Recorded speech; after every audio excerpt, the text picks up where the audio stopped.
BuzzCity is here today with Intergalactic Virgin in their rehearsal space at an undisclosed location just near Miller High School on College Avenue, just off Winnipeg Street.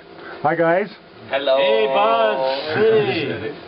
There's some exciting things happening with Intergalactic Virgin right now. You've got an album or two albums due to be released. Yeah, that's right. And you're doing a release gig about that. Where is that being held? That's at the Distrikt on April 8th, Friday night, and it's a part of Flatland Fridays, which is an electronic night, and then we're having one of the slots to play amongst a series of DJs throughout the night.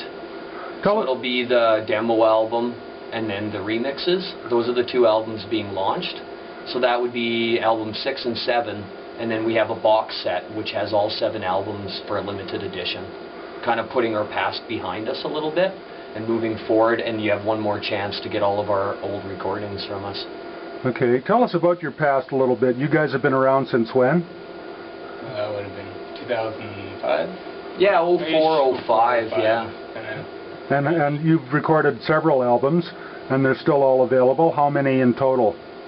7. 7 albums in total. Yeah. And one of the albums you're releasing is a remix of earlier material? That's right, yeah. It's just a blend of pretty much everything that we've ever recorded. Just little samples taken from the entire history of Intergalactic Virgin. We've had many formations over that time, so it's a unique blend. You've also got a box... Condensed version. Yeah, exactly. Yeah, and you've also got a box set of all your material available as well, too, right? Yeah. You should grab one of those Yeah, boxes, maybe we should have a look at that. Mark, and wave it around. So Mark put these together and built each one hand from scratch. Stuck them together, so we came up with a couple concepts for the box itself, just in like a rough form, and then we picked a few formats that we liked, so they're options that we can use. Then he put them together, brought them to me, and I stuck the albums in there and put some Velcro on top just so it can seal in. And then DIY in action. Yeah, for sure. Yeah. It's like So this is a limited edition release then? It takes a while when you do it by hand, Yeah, for sure. yeah. And will they be available at the gig on the 8th? Okay. We're going to have a whole CD set up with all the old albums, and then the new ones, the box set, and then I'm releasing a DJ mix as well. That's just going to be handed out for free. These are almost like instantaneous collector's items, yeah, because they're so they're handcrafted. Eh? And I don't mind doing it that way too, because when you go into a music store and you see the box set on the wall of your favorite artist, you might go in there and drool at it, but normally people don't go in and spend the $80 to $100, but when they do get it, it really does matter. So even just making 10 at a time and custom ordering it, I think will work really well. Yeah. Yeah, and the band has changed a bit. You've got some new elements and some new members of the band. Do you want to introduce yourselves? Steve? I'm Steve. I occupy the bass seat with tons of effects on the bass. And you came in around, what, like July last year? Yeah, July. I played another band called Coelacanth Dance, and we've had some relations, between the two bands. We've done gigs together, and always had shared a bit of a like-mindedness. It was really appreciated what each of us did. So when Derek offered, put forth the option of me coming in, I was very intrigued and very interested in doing it. So it's been a blast. It's been a lot of fun. And some of the upgrades we've had too since you came was the ability to do full multi-tracking. Not just doing one track at a time, then multi-tracking it, but having a mixing board where we can actually do it all together at the same time. Yeah. So that's part of the demo album. Yeah, that's what we spent part of the winter doing. I brought in my multi-track capabilities in my computer, and the 6-song demo remix is some older material that we revisited, recorded multi-track, and did some more customization on, I guess. Yeah, because the tracks have been changed so much. They still have similarities to the original point, but it's almost like now is where most of them are coming to the point where they're probably going to stay as their format. So do you record an album whenever we wanted to do it and just kind of like leave the song as it is, or do you wait 7 years and then all of a sudden make it? Because you don't really know when it's going to be finished. New members, new gear, especially when you're doing electronics, really helps change the piece itself. And like Kieran brought in whole bunch of ideas for MIDI control so that we could sync up a whole bunch of our electronic gear Kieran's together. the very latest member. He's also in Coelacanth Dance, and with him coming in, it changed the sound like quantumly, I would say. Like you know, there's a whole other stratosphere of what are you using, of layers of sound. At the moment, I'm assuming sound effects, synthesizer stuff. The Chaos vocal pad. effects, yeah, I'm using a Chaos pad, all chord gear, micro chord keyboard, a chord monotron, analog synthesizer, and piping it all through this dynamic effects processor, which I can also process Mark and Derek's vocals through. And that's something we realized last week when we were jamming, that we could feed them right into it, and he can cut them up and loop them and affect them on the fly, change the pitch, whatever you could possibly want.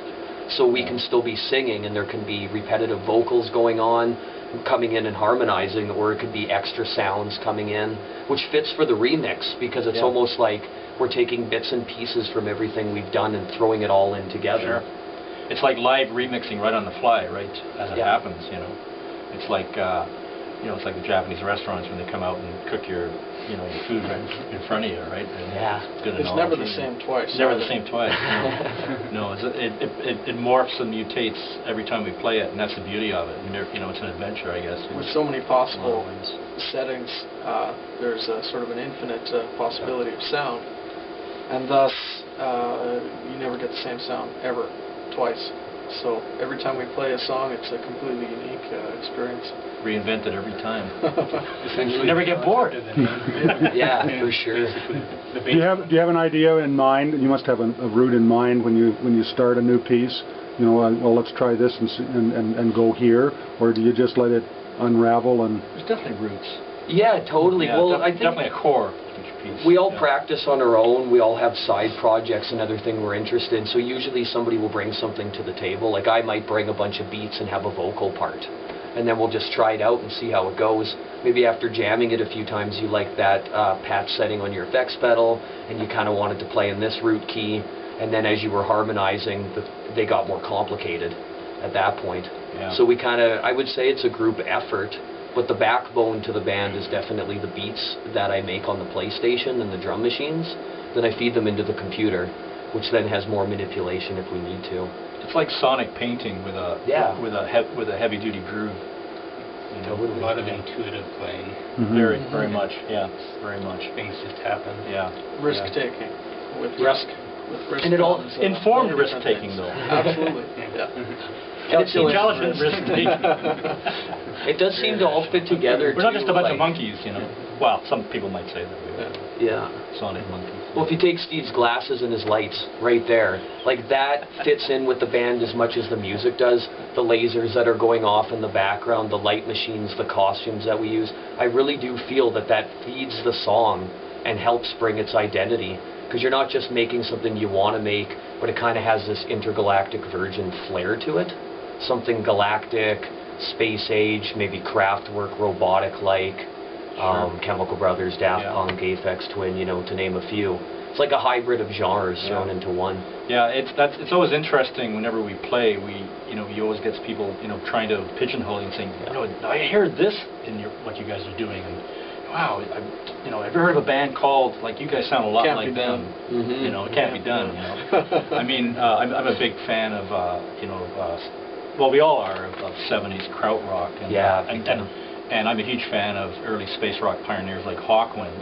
And I actually hear a lot of that vibe always did hear that vibe in what Intergalactic Virgin did. With the droning vocals, the tribalness. The drones and the pulsating driving beat, which is an earmark of a lot of what Hawkwind did, and they were one of the earliest pioneers in electronics, you know, using them in experimental ways. And it definitely is an effect in this band, I would say.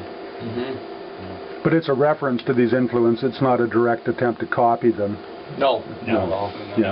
We couldn't copy them if we tried. No. Although if we tried to copy them, we'd end up with something completely different that was equally as mind-blowing. Yeah, that's the beauty of it. But that being said, we do some interesting like remixes of, say, Chemical Brothers or Daft Punk. Yeah. We use the core track, and then we just ad-lib over top of it.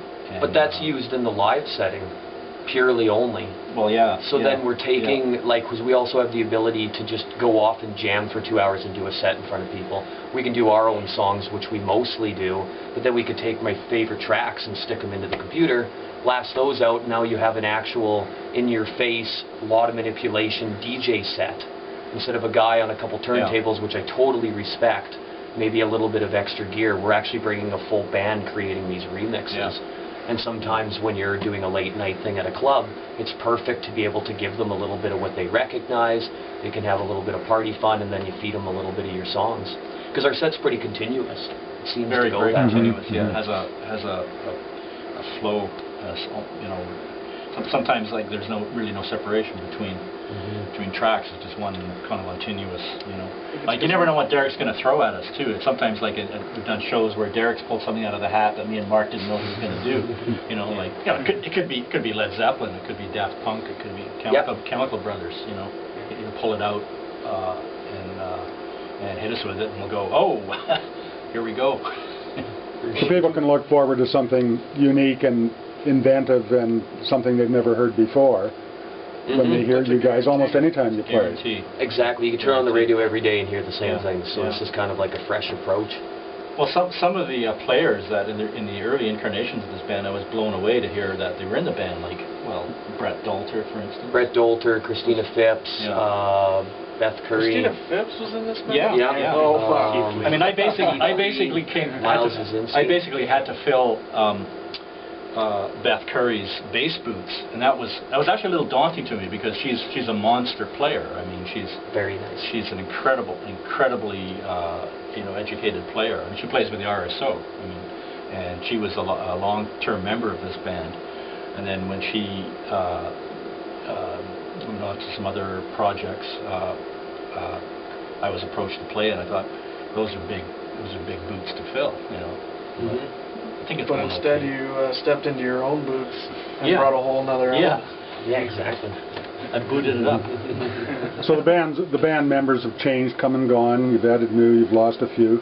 Who's original? Who's Mark still and around? I have been there since the beginning.